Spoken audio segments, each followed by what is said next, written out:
Muy buenas noches, bienvenidos a esta emisión de Entre Tres. Desde hace alrededor de una semana, en los noticiarios ocupa un lugar preponderante el terrible asunto de las inundaciones que estamos viviendo en el área metropolitana de la Ciudad de México. Es fácil dividir las responsabilidades y decir esto es responsabilidad de tal alcalde o de tal municipio, pero el hecho concreto del gobierno federal por no haber hecho las obras de drenaje que se deben continuar, o de tal administración en el Distrito Federal, pero el hecho concreto es que hay muchas familias que hoy, esta noche, están padeciendo estas inundaciones, en ocasiones también contaminadas con aguas negras. Pero esta ciudad necesita gobernantes y necesita gobernantes que le den un rumbo, que le impriman un determinado camino que nos permita ir superando los problemas que estamos viviendo. Usted sabe que desde hace un par de meses en este programa hemos iniciado conversaciones con las personas que han abiertamente levantado la mano y han dicho yo aspiro a ser presidente de México. Queremos saber por qué lo piensan, cuáles son las ventajas que ofrecen y de alguna manera conocerlos más de cerca. Pues lo mismo ha ocurrido en el Distrito Federal. El senador Carlos Navarrete es una de estas personas que ha levantado la mano y ha dicho a mí me interesa gobernar el Distrito Federal. Una ciudad que, insisto, está llena de, es cierto, problemas, pero también potencialidades fantásticas, que debe ser gobernada con rumbo. Y precisamente para hablar de eso, de esa posibilidad y de los rumbos de la izquierda, con siendo el Distrito Federal un bastón muy importante de la izquierda, es que hemos invitado a Carlos Navarrete. Carlos, muy buenas noches. Federico, enorme gusto en estar con ustedes, con Jesús, con Carlos. ¿Qué tal? ¿Por dónde comenzamos? ¿Por qué gobernar la Ciudad de México? Cualquiera podría decir, pues mejor le huyo al toro, es un toro muy bravo, ¿no?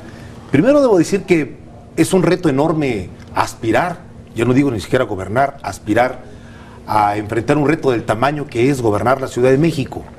8.700.000 habitantes, que si bien la ciudad se ha transformado, también tiene retos enormes. Por otro lado, ese reto es muy atractivo, Federico, sin duda alguna. Creo que la izquierda ha ayudado a que la ciudad se transforme en los últimos 14 años. Lo digo con franqueza, la ciudad no es como era hace 14 años, en muchos sentidos. En infraestructura urbana, en educación, en cobertura de salud, en programas sociales, en transporte público, en el clima de libertades que tenemos. Sin embargo, la ciudad tiene todavía retos fenomenales y que hay muchas cosas por mejorar, evidentemente. Esta del agua es una esencial, sin duda alguna. La Ciudad de México, el Valle de México en su conjunto, tiene problemas por exceso de agua, por falta de agua y por distribución equitativa del agua, por todos lados. Y yo creo que ahí tiene que hacerse mucho, y empiezo por una definición. Ningún gobierno local puede solo. Ni el gobierno de la ciudad por su lado, ni el gobierno del Estado de México por su lado, ni el gobierno federal aparte. O trazamos políticas metropolitanas de largo plazo, más allá de un sexenio, o nadie podremos, si no nos ponemos de acuerdo. Pero se dice fácil, en la práctica lo oye uno con todos los gobernantes del Valle, pero las reglas, la condición política e institucional del país y de la ciudad en concreto hace muy difícil esa coordinación. Hoy no tenemos los espacios institucionales para que haya, por ejemplo, una política del Valle de México en materia de agua. Los municipios lo hacen de una forma, la Ciudad de México de otra. ¿Cuál sería ahí tu propuesta? ¿Cómo salvar un escollo que no es menor? Si el problema es político, políticamente hay que arreglarlo, Carlos. Primero, yo respeto a los jefes de gobierno que fincan su aspiración de ser candidatos presidenciales en el cargo en el Distrito Federal, pero me parece que en mi caso, si mi partido me escogiera como candidato y los electores votaran por mí, el primer compromiso que yo tendría que hacer es no aspirar a otro cargo.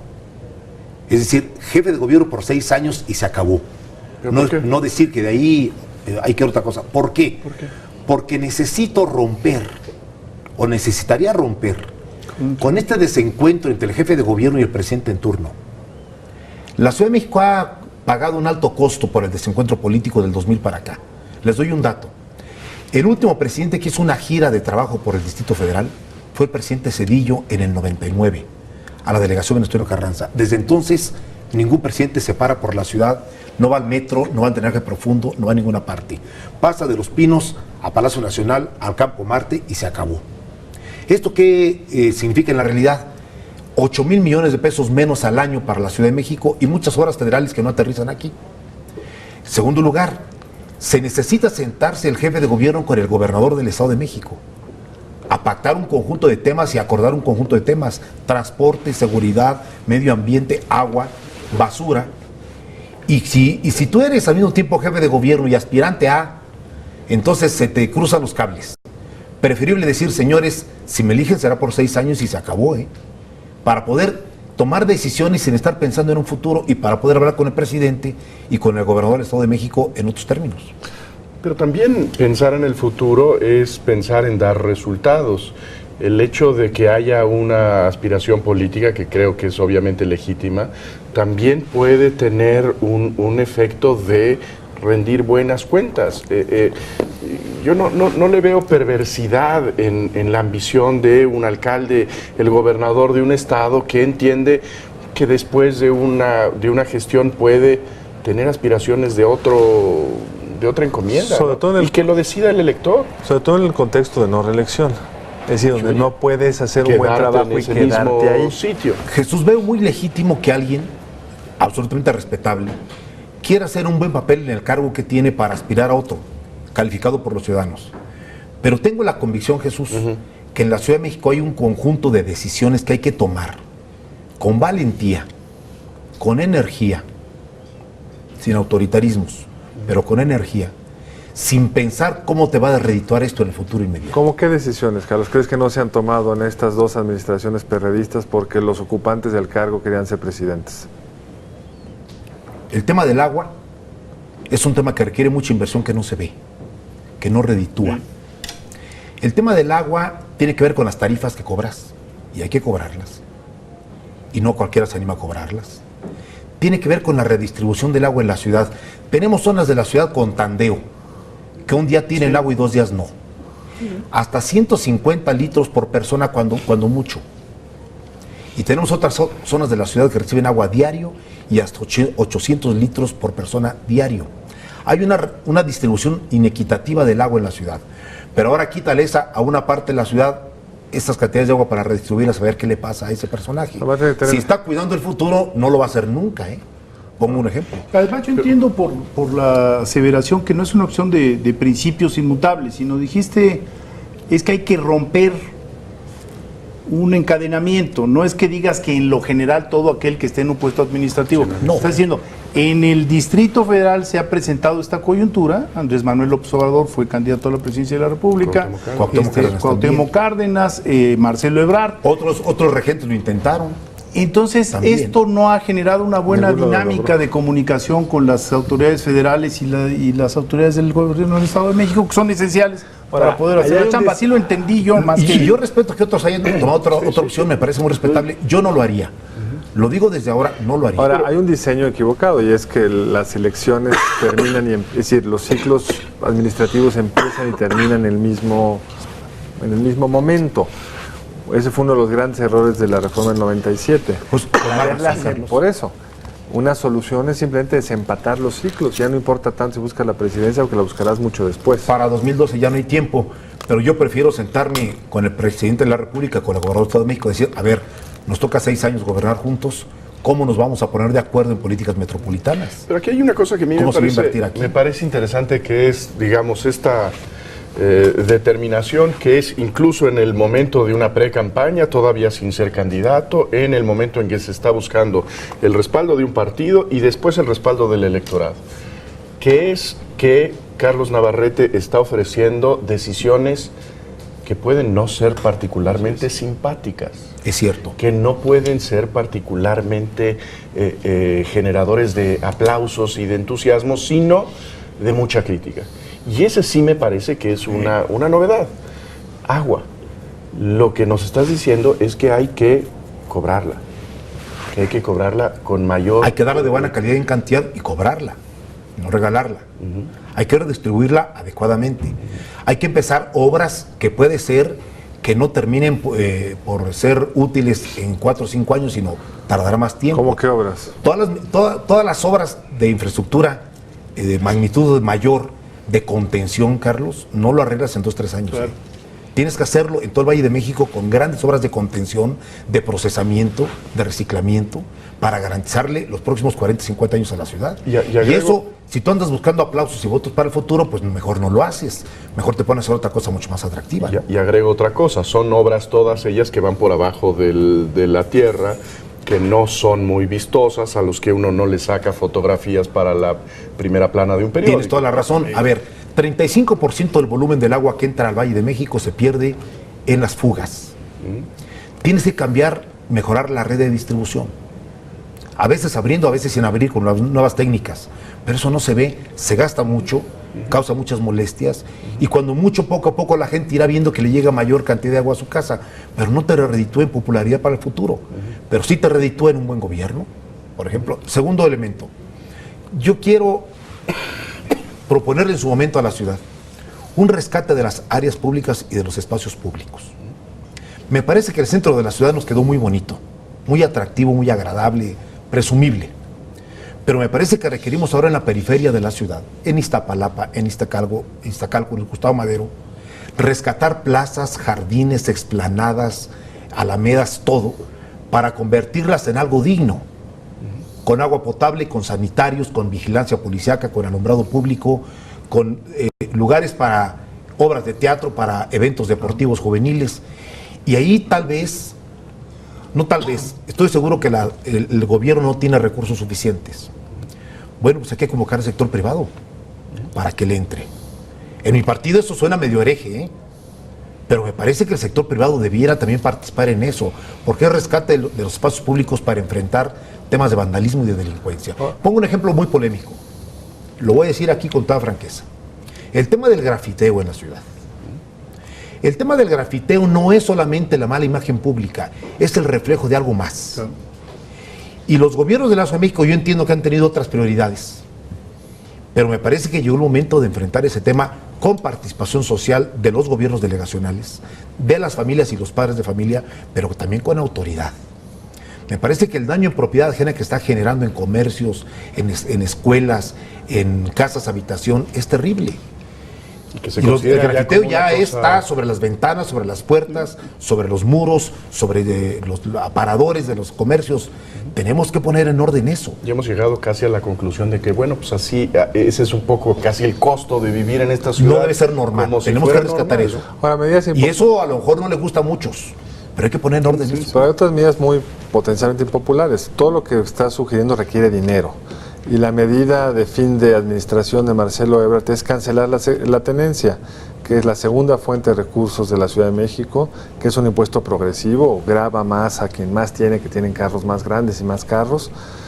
Y ha generado un agujero que no saben todavía cómo lo van a cerrar. ¿Cuál sería la propuesta tuya en materia de tributación? Yo no estoy tan seguro de eliminar la tenencia. No estoy tan seguro, lo digo con claridad. Porque el boquete económico puede ser fenomenal. Parto de algo que ustedes me van a decir, pues es de primero de primaria, pero pues sí, no se puede gastar más en política social recaudando menos. Eso no se puede. ¿De dónde vas a sacar endeudándote mucho como el joven Moreira? Bueno, pues sí. A ver, por todas las colonias que recorro en la ciudad me piden más becas, más apoyo a las madres solteras, más apoyo para los adultos mayores, más política social, y estoy seguro que hay que darlo. Más atención médica y mejor calidad de medicinas en los centros de salud y en los hospitales. Eso requiere inversión. El gobierno tiene que cobrar y cobrar bien los impuestos, no cobrar menos. Ese es un giro también. Yo sé que los impuestos a nadie le gusta pagarlos, pero el gobierno tiene obligación de cobrarlos, claro, a cambio de buenos servicios. Entonces, hay que hacer un conjunto de ajustes en la ciudad. Después de 15 años de gobierno perredista, amarillo en la ciudad, yo tengo la impresión que debe culminar un ciclo y que tenemos que comenzar un ciclo nuevo en 2012. Pero amarillo. Eso no está amarillo. No, estoy pensando en un ciclo amarillo, pero un nuevo gobierno con un planteamiento diferente, que complemente lo que hemos hecho bien, que ajuste lo que hemos hecho regular, que cambie lo que hemos hecho mal, que también hay de eso. Porque hay muchas encuestas, o hay algunas encuestas que indican que hoy, si las elecciones fueran hoy, van a ser después, pero si fueran hoy, el PRI podría ganar la Ciudad de México. Y si Peña Nieto tiene el arrastre que algunos prevén pueda tener, no es una posibilidad que haya que tirar el saco roto. Existe ahí esa posibilidad de que el PRD pierda su principal bastión. Sí, sí existe esa posibilidad. Hoy las elecciones son muy competidas y en la capital también. No ignoro que la elección del 2012 se va a parecer un poco a la del 2000. Nada más que no con el PAN y con Fox y con Krill de contrincantes, sino con el PRI, con Peña Nieto y quien ellos manden de candidato aquí en el DF. El PRD no tiene escriturada la ciudad para sí. Eso estoy muy consciente de ello. Si nos dividimos, si cometemos errores, si mandamos una candidatura que sea producto de un acuerdo interno, pero que no se habían visto por los ciudadanos, podemos perder la ciudad. El PRI va en un fenómeno de crecimiento en el país, no solamente en la capital, producto de un fenómeno político, yo lo entiendo perfectamente. Y nosotros tenemos que prepararnos para convencer a los ciudadanos. Por eso, quién sea el candidato no puede ser, no debe ser, Carlos, producto de un acuerdo interno entre corrientes, personalidades, repartiéndose delegaciones a cambio de una jefatura de gobierno. Sería un grave error que mi partido cometería. Hay que voltear a ver el rostro de los electores en la ciudad. Y hay que ganarle a su voluntad. ¿Cuál sería el método concreto que tú estarías pensando en la Ciudad de México para que el PRD tuviera la mejor carta en la elección del 2012? Mira, ya decidimos en el Congreso Nacional del PRD, hace apenas unos días, que vamos a hacer un conjunto de mediciones, de estudios de opinión en el país para elegir al candidato a presidente de la República, aceptado por los que vayan a participar, y luego el Consejo Nacional designará al candidato. Veo difícil que en el Distrito Federal tengamos un método diferente. Sin embargo, yo seré respetuoso a lo que el PRD decide en esa materia.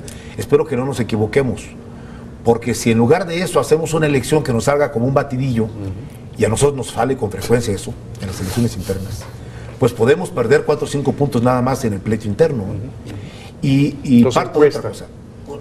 Una serie de encuestas aceptadas por todos. Parto de otra cosa. Creo que el nuevo ciclo que el PRD debe enfrentar en el 2012 como partido gobernante es convocar una coalición partidaria y social que gane la elección, y luego de ganarla impulsar y concretar una coalición de gobierno. Bueno, tenemos que hacer aquí una pausa. Yo creo que este es un buen tema para regresar dentro de un momento y hablar qué quiere decir sobre todo esta idea de un nuevo ciclo que ofreces para el gobierno perredista en la Ciudad de México. Ahora regresamos muy pronto.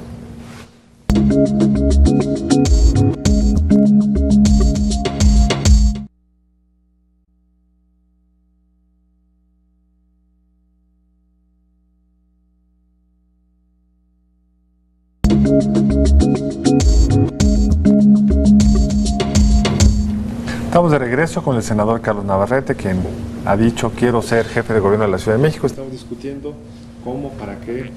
Mencionabas al final del bloque anterior que incluso estás pensando en la idea de una alianza con otros partidos. Una coalición. Algún tipo de coalición o alianza, dado que no podría ser el Verde porque va con el PRI, y dado que el PT y el Convergencia pues siempre ya están como descontados como parte de la coalición. ¿Estás pensando en el PAN? No.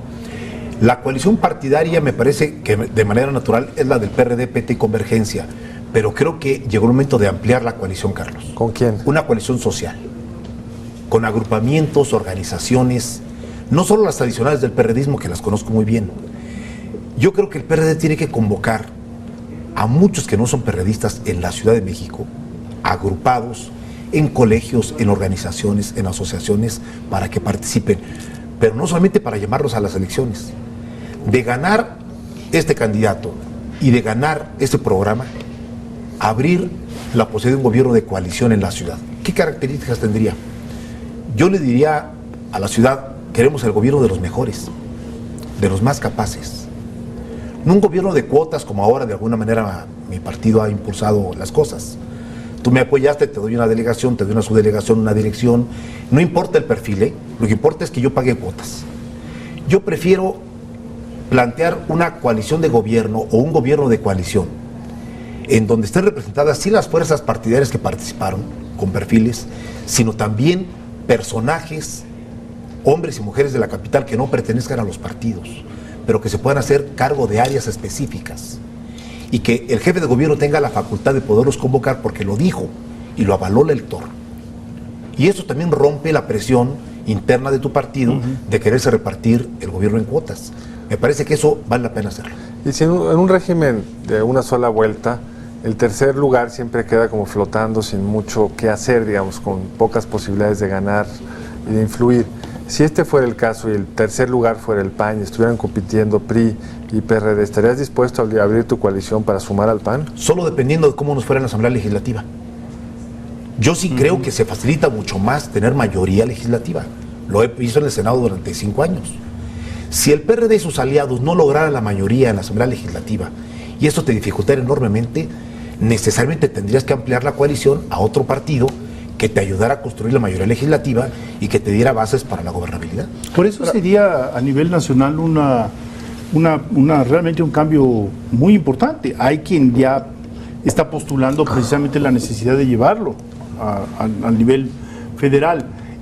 ¿Tú lo has conversado con otras fuerzas, con otros políticos? Porque, vamos, no solo se trata de que lo lances, se trata de que exista cierto consenso. ¿Cómo percibes desde el Senado, y me imagino que con tus correligionarios, la posibilidad de ir a una alianza? Es un cambio cultural, casi diría yo, muy importante en un régimen presidencialista, ¿no? Mira, Federico, tienes razón. Para el esquema nacional veo muchas resistencias. En el PRI, en el PAN y en el PRD. A los personajes que están buscando la presidencia no les gusta ningún esquema que dé la impresión de que comparten el poder. Lo quieren para sí y están convencidos de que lo único que falta en este país es que ellos lleguen para cambiar todo. Y eso está en todos los partidos. Sí. Sin embargo, sí lo he platicado con algunos líderes partidarios y figuras públicas aquí en la capital, y aquí tiene mucho mayor aceptabilidad. ¿Por qué razón? Porque hoy por hoy el PRD tiene una mayoría un poco artificial en la Asamblea. Sí. Sí, que se ha cuestionado. Sacó apenas el 31% de los votos. Y con eso se asignó la mayoría en la Asamblea Legislativa. Y hay fenomenales problemas en la Asamblea para poder conducir adecuadamente las cosas. Cualquier jefe de gobierno que entre en el 2012 requiere estabilidad en la Asamblea Legislativa para pasar presupuestos, programas, reformas importantes. Ahí podría abrirse, no por la vía de las urnas, sino por la vía de la negociación parlamentaria entre julio del 2012 y noviembre. Si la fuerza partidaria que ganó la elección no tiene mayoría, abrir la posibilidad por primera ocasión de convocar formalmente una coalición legislativa con un programa común y luego convertirlo en coalición de gobierno. Me parece que están creadas las condiciones para ver esta posibilidad. No, a mí me parece muy atractivo porque abre un nuevo derrotero, ¿no? a la negociación política, ¿no? Me parece muy atractivo. Ahora, decías hace un momento que tenías la impresión de que había que inaugurar un nuevo ciclo en la gestión del PRD en la Ciudad de México. ¿En qué consistiría básicamente tu apreciación de un ciclo que ya se está agotando, de estas 3 administraciones perredistas, Cuauhtémoc Cárdenas, López Obrador, Ebrard? ¿En dónde está el agotamiento y cuál sería el refresco necesario del PRD gobernando la Ciudad de México? Parto de una caracterización, Jesús. Todo partido que prolonga por 15 años su permanencia en el poder sufre un desgaste. Eso es absolutamente natural. Nosotros lo hemos sufrido. Todo partido que prolonga por demasiado tiempo la permanencia de sus cuadros en el gobierno, con uno, con otro y con otro gobierno, termina por acumular un conjunto de fallas y también de vicios que también ya se notan en la ciudad. Baja la calidad de la gestión pública. Se hacen núcleos de poder alrededor de cada delegación y del propio gobierno de la ciudad. Vienen varios fenómenos junto con la permanencia del poder. Hay que romper eso. Me parece que un cuarto gobierno no podría continuar esa dinámica, porque ya 21 años me parece una cantidad demasiado grande. ¿Cómo lograrlo? Me parece que con la apertura del gobierno a nuevas expresiones y a nuevas personalidades. Segundo, me parece que mi partido tiene una asignatura pendiente en estos años: la participación ciudadana. Con cierta frecuencia observo que en la Ciudad de México mi partido ha sustituido la participación ciudadana por la participación corporativa. Lo veo en los programas de vivienda, en los programas sociales, en los programas de obra pública. Entonces hay una disminución de la participación del ciudadano común y corriente, que ese hueco lo llena la organización, las organizaciones. Hay una disputa por cada programa social en cada delegación. Y observo una disminución de la calidad de la gestión pública. Me parece que hay que romperlo. Y la única manera de romperlo desde mi punto de vista es que rompan los ciudadanos. Y en ese sentido, digamos, tu trayectoria alejada de la administración capitalina, ¿crees tú que es una ventaja para tener ahí esa distancia que podría ser básica para la renovación? Te lo diré de la siguiente manera, Jesús. Es desventaja para poder ser candidato y es ventaja para poder ser jefe de gobierno. Pero yo tenía una duda desde que, digamos, pensábamos que te íbamos a entrevistar, y es, tu trayectoria es fundamentalmente en el Poder Legislativo y en la vida partidista. Sí. Estas son las ciudades más complejas de administrar. Yo creo que uno de los éxitos del actual jefe de gobierno es que es un buen administrador, tiene una buena experiencia. No es tan fácil, hay que preguntarle al presidente Obama, saltar del legislativo a la administración. Hay muchos casos donde eso no funciona. Es decir, ¿con qué cartas te presentas al electorado si no tienes una experiencia previa que nos... O el propio presidente Calderón, que lo tenía muy limitada, una experiencia previa de administración? Ten la seguridad, Carlos, que soy el más consciente de esto que me estás planteando. Con frecuencia observo la complejidad administrativa de esta ciudad, las decisiones que hay que tomar, los temas tan complejos que hay que enfrentar, y no creas que no le pienso 3 veces sobre el tema. Me lo respondo a mí mismo diciendo que yo tengo que empezar por reconocer mis propias limitaciones y mi falta de experiencia. Yo no soy ni todólogo ni administrador, ni he estado de jefe delegacional, ni de secretario, ni de subsecretario en la ciudad. Por lo tanto, creo que la salida está en convocar a los mejores, sabiendo que saben más que el jefe de gobierno. No me importa reconocerlo. Porque además no creo que ningún gobernante sea todólogo, que sepa de energía nuclear y de economía y de petróleo y de seguridad pública. No es verdad. Aparentan que saben y hasta hablan como si supieran, pero no es verdad. La verdad es de que tú tienes que convocar a los que saben y aceptar lo que te proponen y te sugieren los que saben. No imponer tus criterios. Tengo una ventaja. Soy hombre de colectivos. Sé escuchar, sé convencer y acepto que me convenzan. Y no tengo el famoso principio de autoridad desarrollado como muchos priistas del PRI y priistas reciclados en el PRD, que todos tenemos. No tengo esa formación. Es decir, yo mando, el jefe ordena y nadie le dice que no. Tengo una formación diferente. Puedo reunirme con especialistas para ver el tema del agua, de la seguridad, del ambulantaje, diseñar políticas, aplicarse, decir, tú eres el responsable, vas a dar resultados. Pero... Es decir, pienso que mi vocación política tiene que aflorar en la construcción de equipos y la conducción de equipos. Una de las molestias, y no lo digo yo, lo dicen las encuestas más extendidas en la ciudad, es la interrupción de un derecho básico, que es el derecho de tránsito. Y esto genera, bueno, no solo pérdidas económicas, sino pérdidas de vidas, auténticamente vidas que se quedan en el camino porque no pueden llegar las ambulancias a los hospitales o porque, en fin, los médicos no pueden atender a sus pacientes. Hay un costo, digamos, silencioso que está detrás de esto que ya vemos como algo muy común, y es que grupos muy pequeños que pueden tener reivindicaciones muy válidas tomen la vía pública para expresarse. ¿Qué harías al respecto? Es un problema... Te agradezco enormemente la pregunta porque es uno de los temas más sentidos de la ciudad. Parto de una base, Federico. La ciudad es de todos los que la habitamos, ¿sí? No es de mayorías y de minorías, o de gente de Iztapalapa o gente de Polanco, es de todos. Y hasta hoy se ha priorizado el derecho de expresión y de manifestación por sobre el derecho de tránsito. Es la realidad.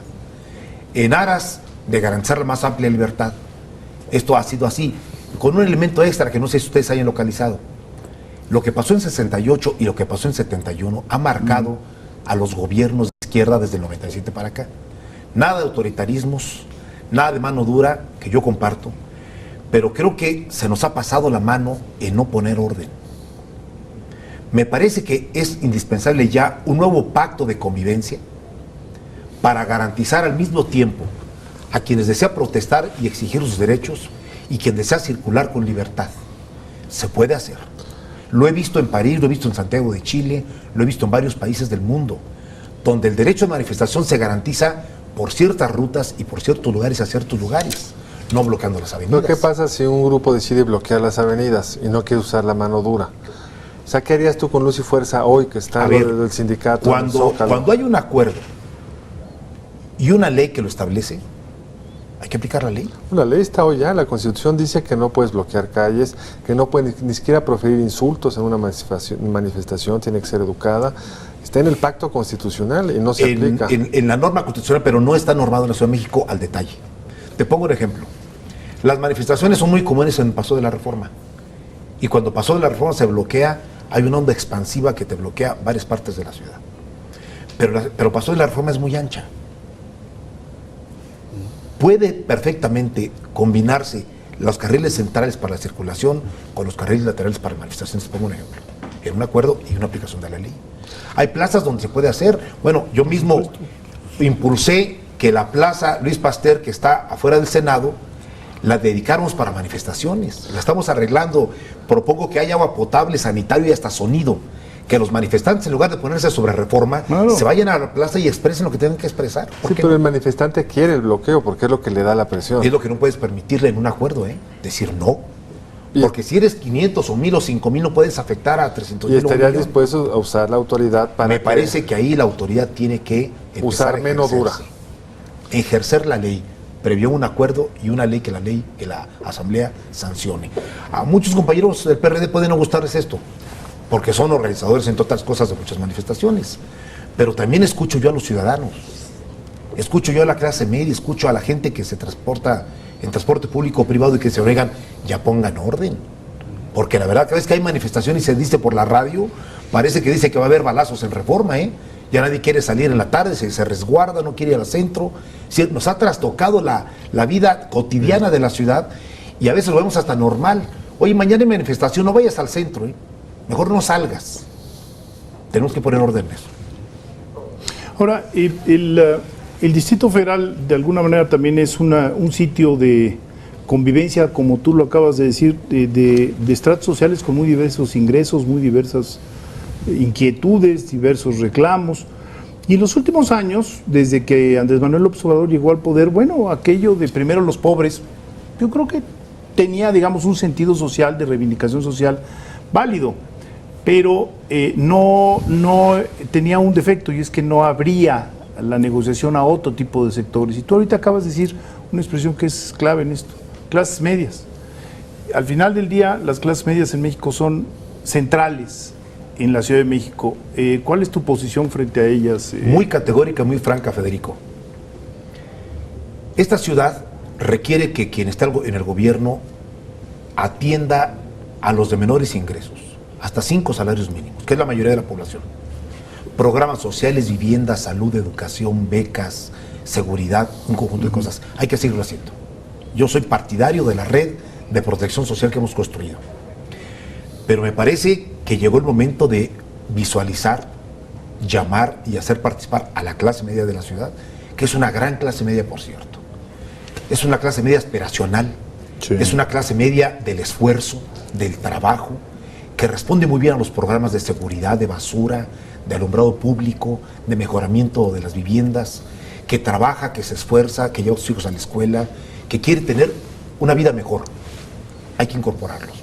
Pero digo algo también que lo digo con franqueza porque lo creo. Esta ciudad no es viable sin las inversiones de los sectores altos. La ciudad requiere inversión de más diverso tipo, porque requiere empleo. Y si era una falacia que el gobierno de la ciudad dijera, yo voy a crear empleo, yo voy a dar empleo. Eso no es cierto. El empleo lo crea el sector privado. Entonces necesitamos desarrollar los nichos de oportunidad. La ciudad del conocimiento, por ejemplo. Hay grandes oportunidades. La hotelería, los restaurantes, las tiendas, el turismo, hay que desarrollarlo. Hay que darle condiciones a los inversionistas privados, nacionales y extranjeros, por cierto. Andrés Manuel lo hizo. Marcelo Ebrard lo ha hecho bien. Hay que profundizar eso.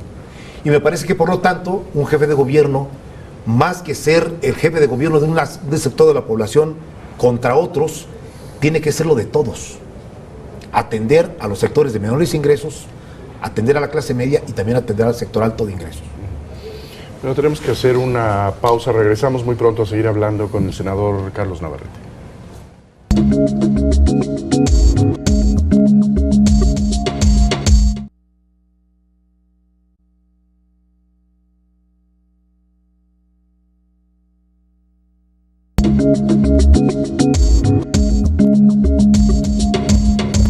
Bueno, seguimos hablando con el senador Carlos Navarrete, estamos hablando de su idea de la ciudad, su propuesta, su concepción de cómo debe gobernarse esta ciudad, y creo que en este momento hay un tema que es un tema capital en todos los rincones del país, que es el tema de la seguridad, en donde me parece que a pesar de los problemas que tenemos en el Distrito Federal, creo que estamos en condiciones francamente superiores, mejores que las que padece buena parte de la población mexicana.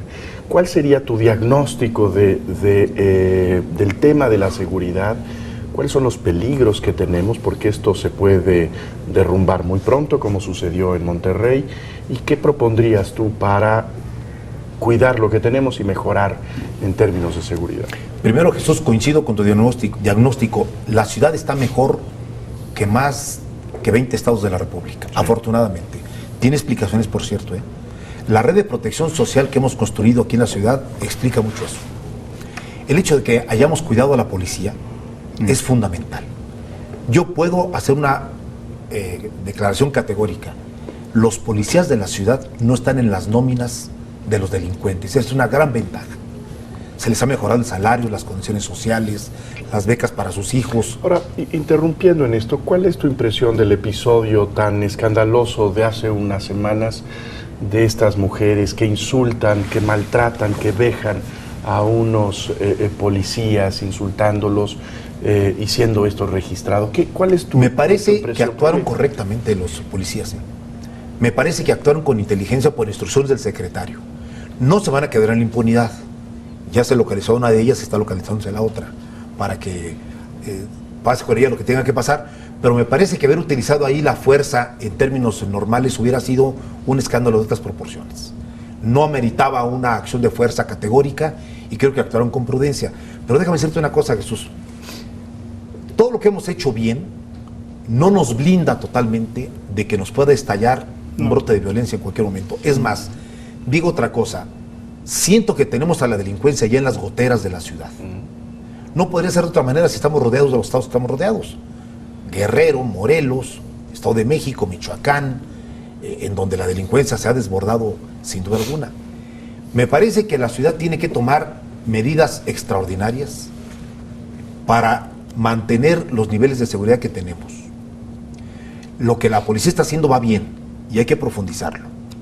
El hecho de que mandemos mensajes de que no hay una actitud como la que hay en otros estados de la República, que aquí no se les va a dejar pasar y se les va a dejar hacer, también es importante. El sistema de cámaras ha funcionado. Las cámaras que tenemos en la ciudad en puntos estratégicos permiten tener una evaluación de lo que está ocurriendo, incluso captando rostros y placas de vehículos. Y esto es un golpe contra la impunidad, porque aquí el que la hace puede pagarla con alta probabilidad. Y hasta el problema que a ustedes y a mí nos fastidia tanto, que es el de los embotellamientos y todo esto, termina siendo un factor positivo. A ver, una banda que haga alguna fechoría en Reforma o en Insurgentes, ¿cuánto tarda en salir de la ciudad? A menos que sea por helicóptero. Tiene sus ventajas esto. La ciudad está tan compactada que ayuda. Ahora bien, no podemos confiarnos. El diagnóstico de bandas tiene que profundizarse e ir sobre ellas. En la ciudad hemos hecho algo que no se dice con frecuencia. Hay una tarea de inteligencia y de localización. No vamos a una zona o una colonia con un despliegue de 1,000, 2,000, 3,000 policías a tratar de a balazos agarrar una banda.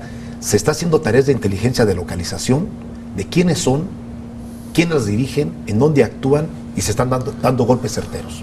Eso es importante. Pero también en la ciudad el presunto culpable, es decir, de un sistema de justicia que por un cambio, a mi juicio, totalmente equivocado en la administración de López Obrador, empezó a sancionar con delitos bastante bajos, con penas muy altas.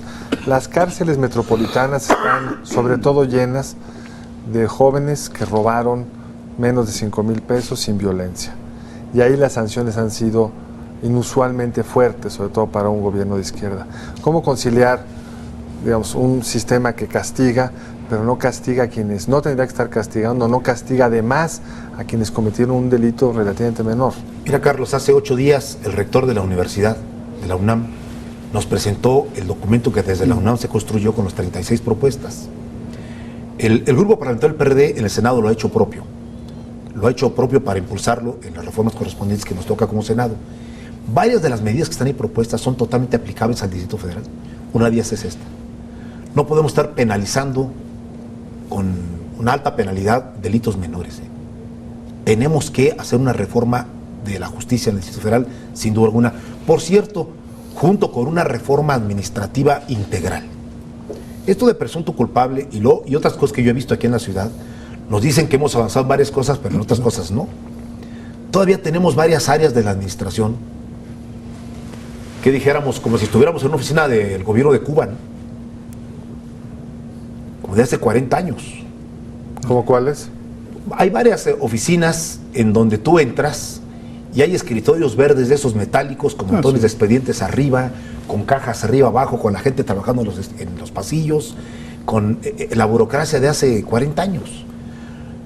Marcelo ha avanzado mucho en varios trámites en línea importantes. Hay que continuar por ahí.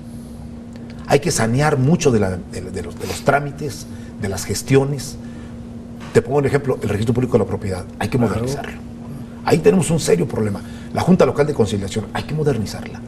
Eso es una cosa que huele a naftalina, ¿eh?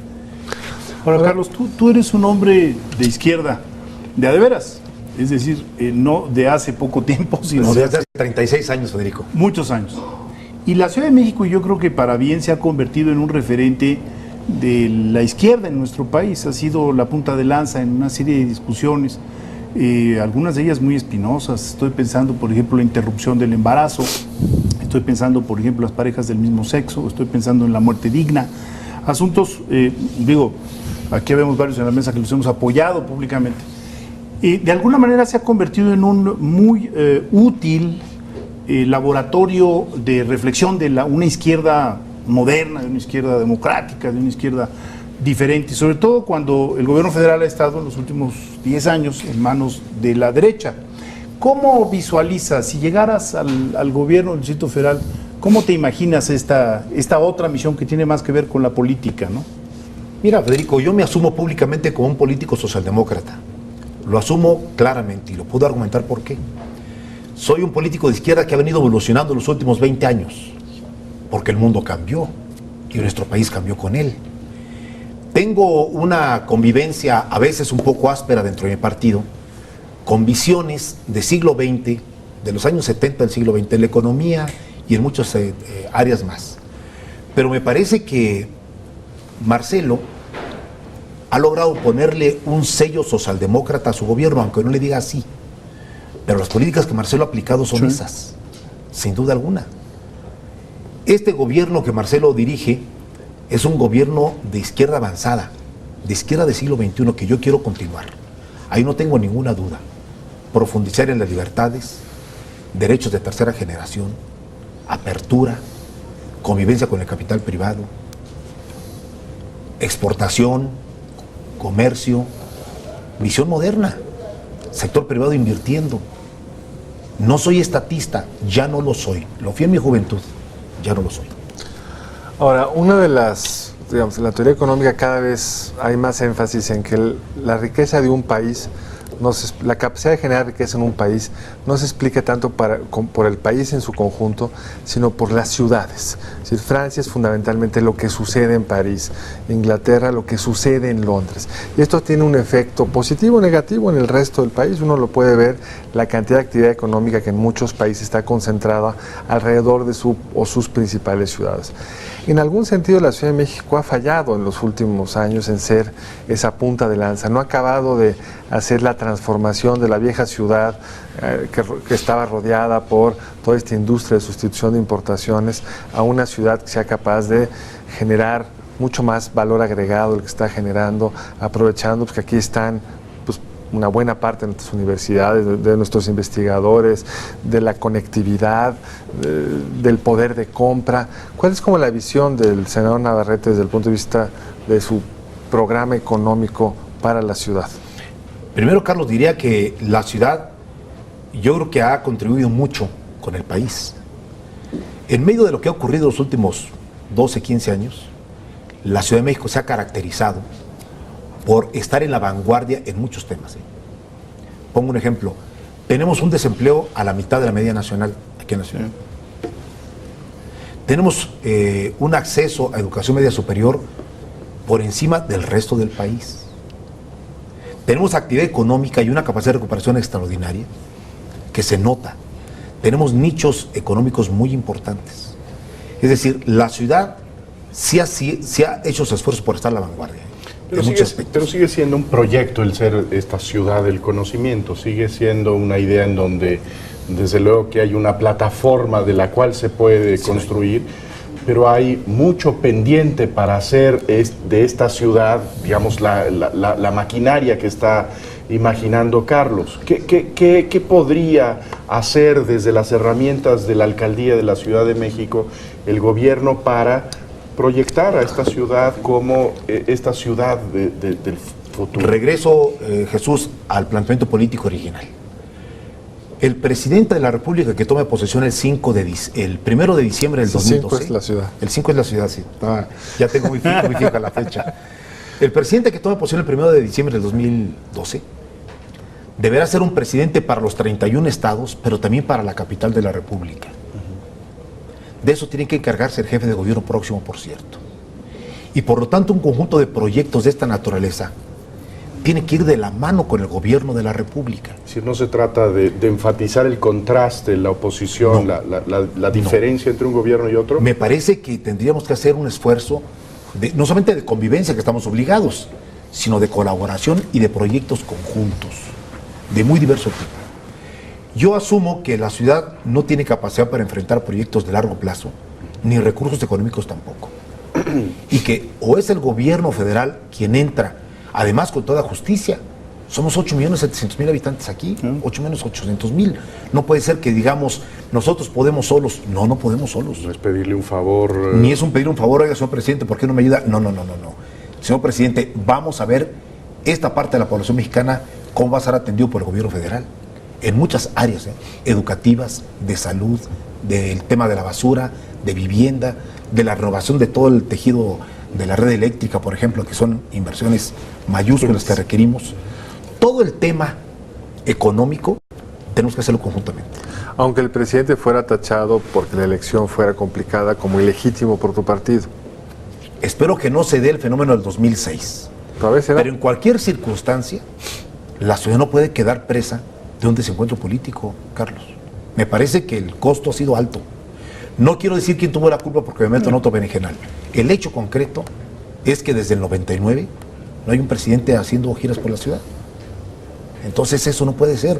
Prolongarlo por 6 años más. Me parece que aquí se requiere la acción del gobierno federal, en consonancia con el gobierno local, con el gobierno del Estado de México por lo menos, incluso en el tema del agua con Michoacán, y en el tema de la basura hasta con Hidalgo incluso. Y ver las condiciones para una contienda en la que haya la posibilidad de ganar, digamos, no eres claramente el candidato del jefe de gobierno, tampoco es el candidato del ex jefe de gobierno, Andrés Manuel López Obrador, no tienes el asidero político que tienen algunos en delegaciones, en grupos bien organizados. ¿Tienes las condiciones para una contienda en un partido, como tú dices, se ha caracterizado a veces por ser muy desasiado en esos procesos? Fíjate qué audacia la mía, no cabe duda que sí, a veces tengo destellos de audacia. Le estoy apostando a convencer a los ciudadanos del Distrito Federal. Algunos dicen, oye, se parece una cosa absurda. No, es cierto. Yo sé muy bien que en las últimas elecciones, quien hace que pierda o gane una elección un partido son los ciudadanos independientes. Claro. No los votos duros. Cuando los candidatos del PRD, del PRI o del PAN han perdido elecciones estatales en los últimos 3 años, es porque han creído que el gobernador pone candidato, le hace la elección y le gana la elección. Y eso no ha ocurrido en varios estados del país. Yo creo que aquí en la capital tampoco va a ocurrir. No basta con que alguien imponga un candidato y diga, yo lo pongo y lo hago ganar y lo pongo en la silla y ya. No.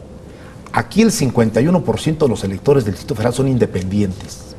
No votan por un partido siempre, sino que pueden virar su voto en favor de uno u otro. Yo estoy tratando de buscar ese rostro de estos electores y decirles, a ver, tómenme en cuenta. Porque yo sé, Carlos, que si logro ser visible para estos electores, y esto se refleja en las encuestas como se está reflejando, lo quieran o no en mi partido van a tener que voltear a verme y a tomarme en cuenta. Ahí baso mi posibilidad. A lo mejor no es suficiente, así será, pero por lo tanto estoy haciendo un esfuerzo de comunicación, de contacto, de plantear con toda apertura estos temas. No estoy siendo un candidato conservador, no soy el candidato del establishment de 14 años ni de 15 años, al contrario, estoy diciendo tenemos que hacer una renovación importante, porque me parece que mi partido tiene que darse esa oportunidad. Igual puede equivocarse y decidir que no, bueno, ni modo, pero voy a hacer mi esfuerzo de aquí a diciembre, que yo calculo es cuando tendremos candidato, hablando con muchos sectores, con muchas gentes, con muchos ciudadanos, mostrándome como lo que soy y lo que pienso. Si logro entusiasmar a los electores, mi partido seguramente que lo va a valorar. Bueno, tenemos que despedir el programa, pero antes de hacerlo, a mí me gustaría emplazarte, si llegas a ser candidato, ¿regresas a esta mesa? Acepto el reto y aquí nos vemos. Carlos Navarrete, mil gracias por haber estado con nosotros en Entre Tres. Nos vemos la próxima semana en otra emisión.